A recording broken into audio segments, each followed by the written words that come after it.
Welcome to Capitol View. I'm Jak Tichenor, sitting in for Fred Martino. Our guests this week are John O'Connor of the Associated Press and Brenden Moore, state government reporter for Lee Enterprises. Good to see you both, gentlemen.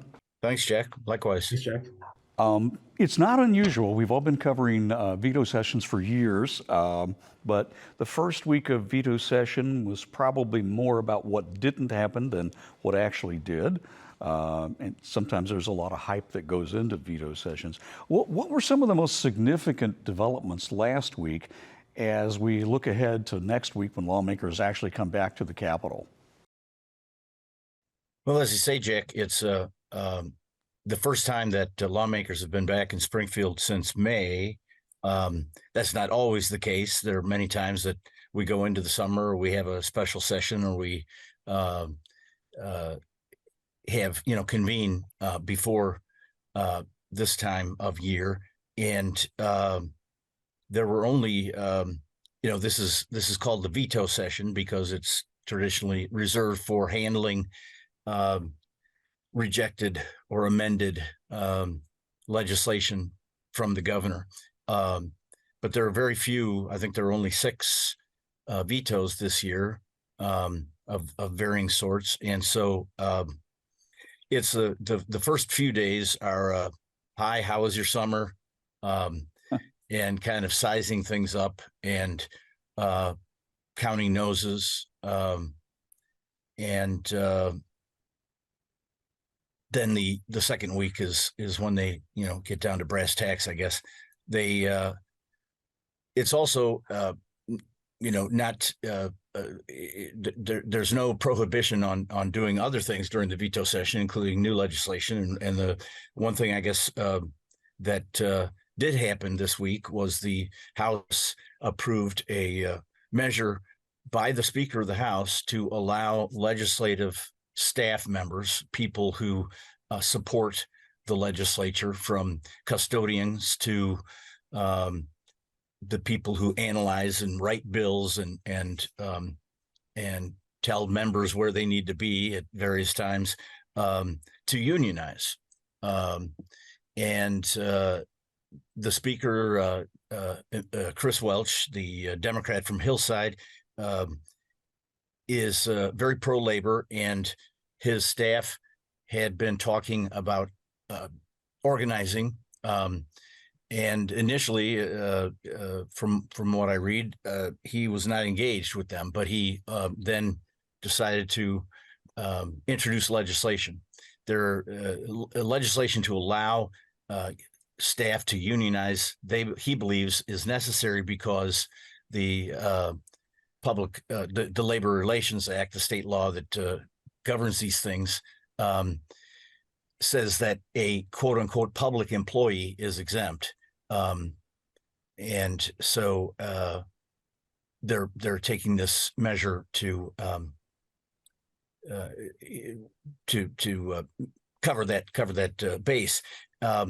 But Republicans complained. The Republicans, of course, are in a super minority. They have very few. They have 40 members of the House in a 118-member House, and they were voted down. But they argued that there's not an appetite among the other 3 caucuses, the 2 Senate caucuses and the Republican caucus in the House, for this, and that maybe it's just a matter of the House Democrats with Welch in charge. So the legislation did get approved by the House. It's moved to the Senate.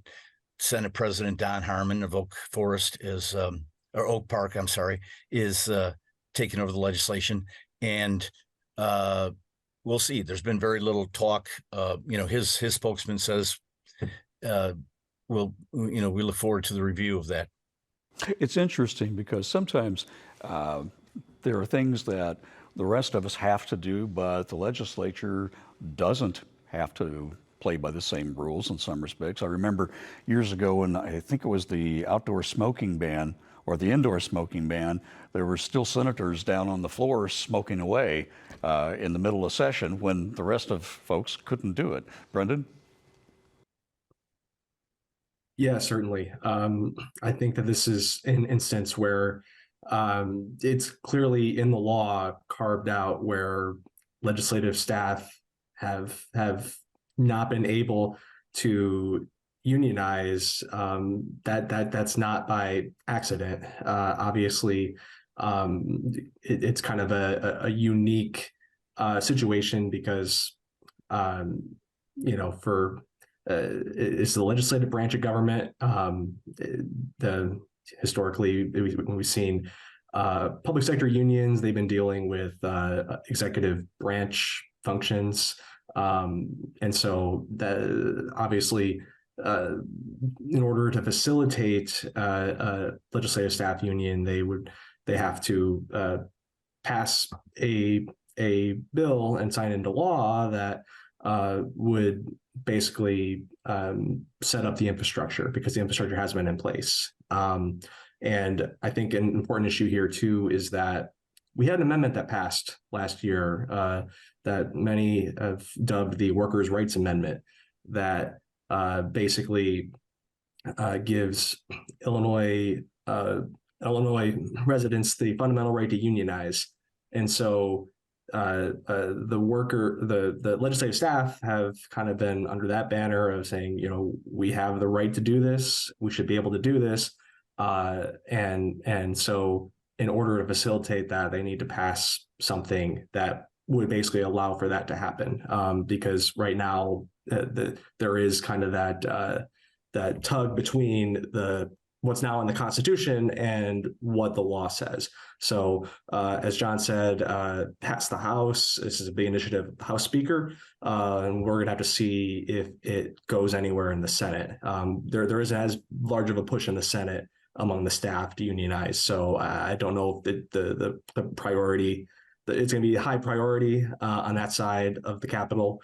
That can happen sometimes. Not always Republicans and Democrats. Sometimes it's House versus Senate. So I guess we'll have to see if that's the case here.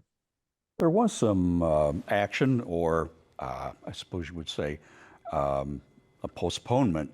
Backers of a bill that would grant downstate utilities the right of first refusal to build billions of new dollars in infrastructure and transmission lines in their service areas. The backers of that pulled back, literally, last week, about midweek, to override Governor Pritzker's veto of that bill. What happened? Yeah, so basically what's happening here is Illinois has this goal of getting to 100% clean energy by 2050. In order to do that, they have to build out a lot of new transmission in order to connect all those wind and solar projects to the grid. Currently, the grid isn't really set up for that. So we're going to have a lot of projects coming down the pipeline in the next few years. And the question is, who is going to be the entity that gets to build those transmission lines? Basically, this bill would say that Ameren, which is the utility that serves most of downstate Illinois, would basically get first dibs on that. So instead of going to a competitive bid process where other companies could try to get that business, it would just go to Ameren before anybody else. The governor vetoed it, as you mentioned, because he said this would stifle competition, ultimately lead to rate hikes for customers in Ameren's service area. But obviously the utilities and the labor unions that backed this measure say that it's a little bit more complicated than that, that these are regulated monopolies, and that no matter who gets the transmission line contract, gets to build it, is going to have a monopoly on that, and that it wouldn't actually save ratepayers that much. So they say that we're not going to try to override the governor's veto. They did not have enough votes. They didn't have, they only passed with 63 votes in the House in May. You need 71 to override a veto. So even as powerful as organized labor can be in the Capitol, they didn't have the votes. So the sponsor, State Representative Larry Walsh, Democrat from Elwood, said, we're not going to try to override. We're going to bring this back in the spring. We're going to try to educate legislators about this issue and hopefully have a new bill. And worth noting, though, that the new piece of legislation, at least according to Representative Walsh, will be for the entire state. Won't just be for Ameren. This bill was just going to be for Ameren. And obviously, when you say the entire state, that also includes Commonwealth Edison, which is the utility in the Northern Illinois and the Chicago region, which has kind of been on the outs in the state house for the past couple of years, given the controversy involving the former House Speaker Michael Madigan. Obviously, ComEd was accused of putting Madigan allies on his staff and paying them what the federal government says is ultimately bribes to gain favorable legislation in the Capitol. Obviously, some lobbyists and executives went on trial this past spring, were found guilty. The former House Speaker goes on trial next spring.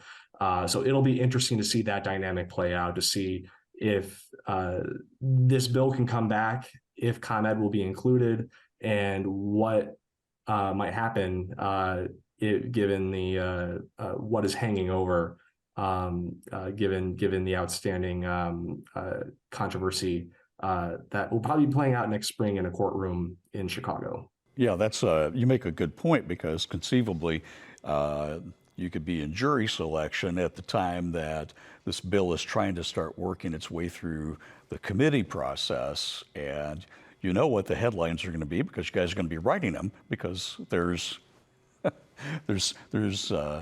lot to take into consideration there.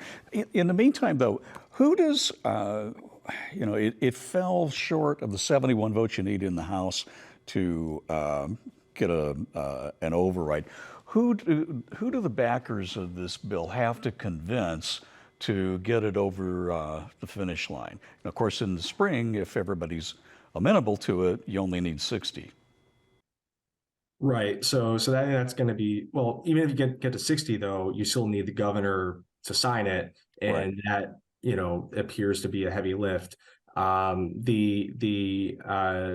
But in order to get this passed with more support, when it passed originally, it passed with all Republicans and a lot of moderate Democrats. The folks that were on the sidelines here or voted no were more progressive lawmakers, liberal Democrats, those that are more aligned with the environmental groups that oppose this legislation. So they're going to be the ones that would need some convincing. Although I should say as well, I've heard rumblings that the Americans for Prosperity, which is a political action committee, a conservative political action committee, has also been starting to lobby lawmakers against this from the competition perspective of utilities.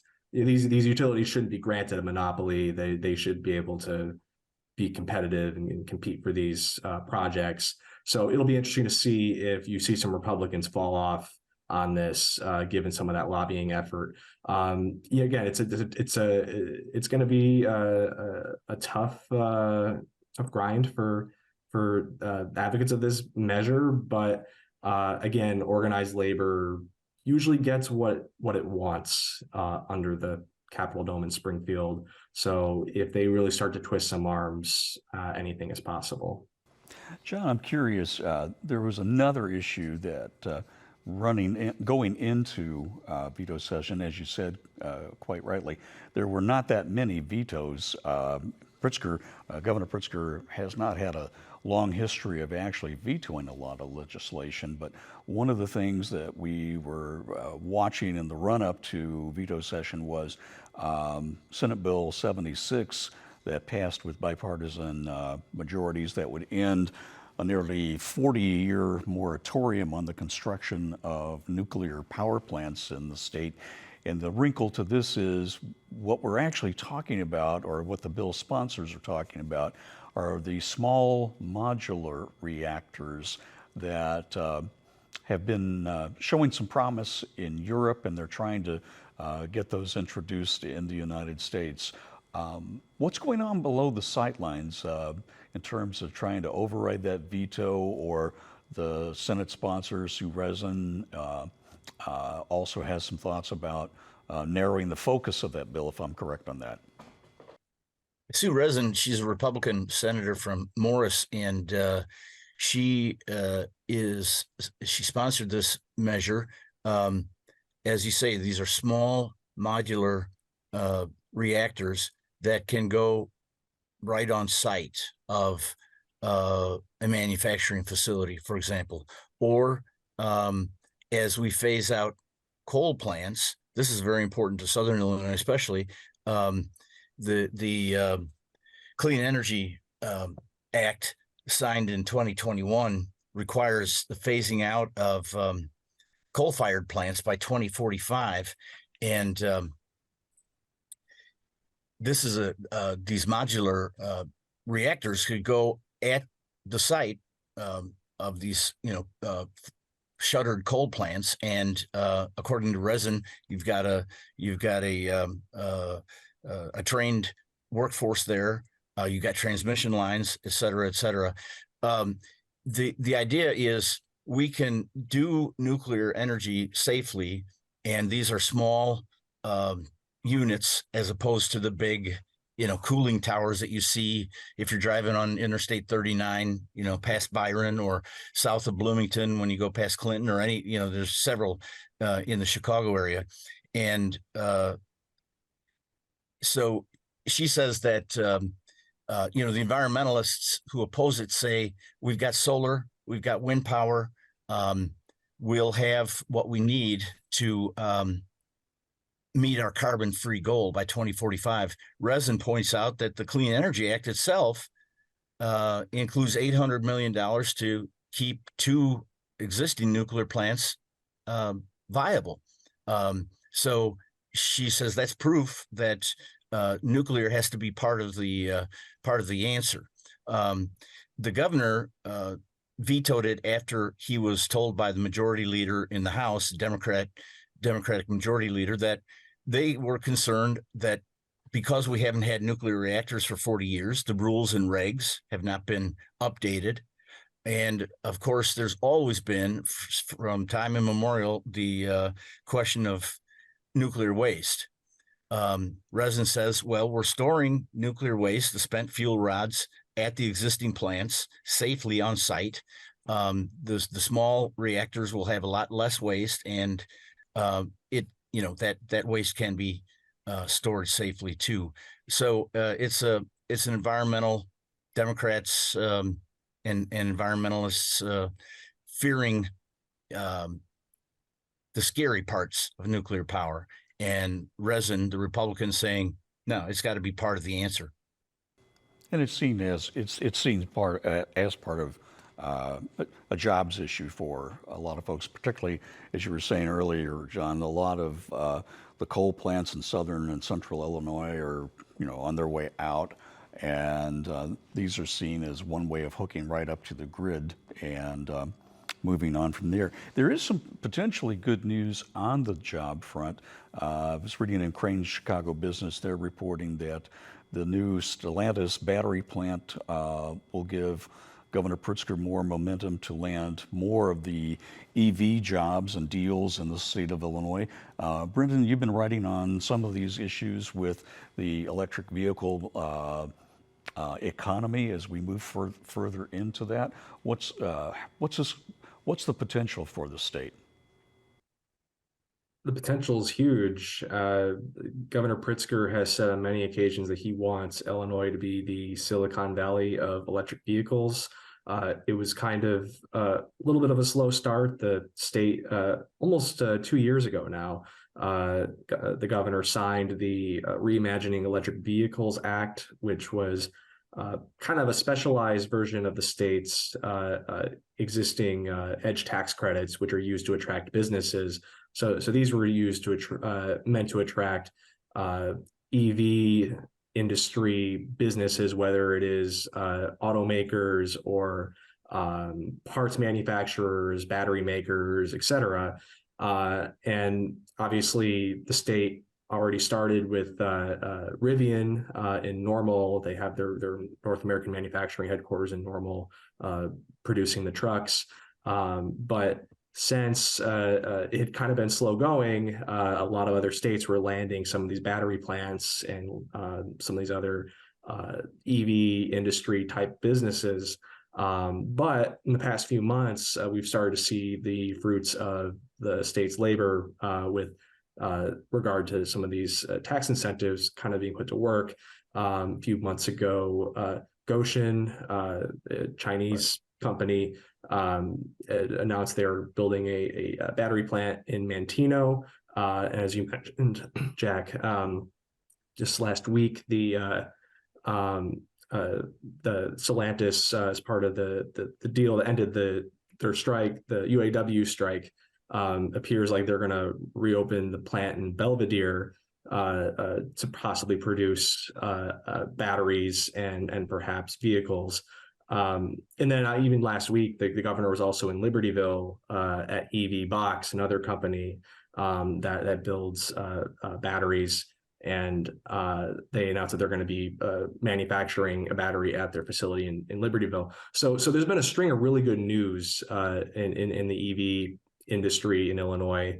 And many view this as kind of just the start. This is the future. I think a lot of people are going to be driving EVs in the coming years. The state and federal government have incentivized it as a means of trying to decarbonize the transportation industry, and obviously it's jobs. And I think that it is perhaps what we've seen the past few weeks kind of goes against what the conventional wisdom is about Illinois, which is that it's a place that's not friendly for business.